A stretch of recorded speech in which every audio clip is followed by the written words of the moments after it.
கண் திருஷ்டியை நீக்கும் கடல் நீர். சிறு வேலை செய்தாலும் உடல் சோர்வு ஏற்படும். அதற்கு 2 காரணங்கள்தான் உள்ளது.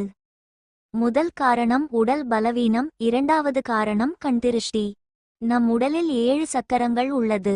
அந்த சக்கரங்கள் நல்ல விதத்தில் இயங்கிக் கொண்டு இருந்தால் உடல்நிலை பாதிப்பு வர வாய்ப்பு இருக்காது. குழாயில் அடைப்பு இல்லை என்றால் தண்ணீர் தடை இல்லாமல் வருவது போல நம் உடலில் இருக்கும் சக்கரங்கள் பலமாக இருந்தால் உடலுக்கு நன்மை ஏற்படும். மூங்கில் மரத்தின் வேரில் நெல்லை போட்டால் அந்த மரமே பட்டுப்போகுமாம். அதுபோல அதிக திருஷ்டிப்பட்டால் உடலில் இருக்கும் சக்கரங்கள் சரியாக இயங்காமல் வலுவிழந்து பலவீனமாக இருக்கும். இதற்கு பரிகாரம் கடல் தண்ணீர்.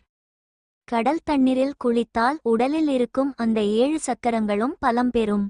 எப்படி தண்ணீர் வானத்திற்கு சென்று மழையாக திரும்பி வருகிறதோ அதுபோல கடல் தண்ணீர் உடலை நனைத்து நம்முடைய உடலில் உள்ள சப்த சக்கரங்களை பலப்படுத்தும்.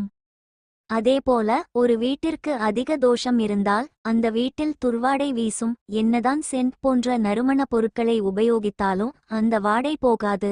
தோஷம் நீங்கினால்தான் துர்வாடை போகும்.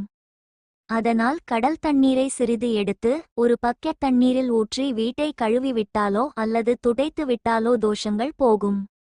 கடலில் குளிக்க தெரியாதவர்கள் கடல் நீரை கொஞ்சம் வீட்டிற்கு கொண்டு வந்தும் குளிக்கலாம். அப்படி இல்லையென்றால் குளிக்கும் போது ஒரு பக்கெட்டில் கைப்பிடி அளவு கல் உப்பை எடுத்து தண்ணீரில் கரைத்து குளித்தாலும் உடலில் இருக்கும் 7 சக்கரங்களும் பலப்படும். ஸ்ரீராமர் பார்த்திப லிங்கத்தை தானே உருவாக்கி அந்த லிங்கத்திற்கு கடல் நீரால் அபிஷேகம் செய்தார். கடல் நீரே விசேஷமானது.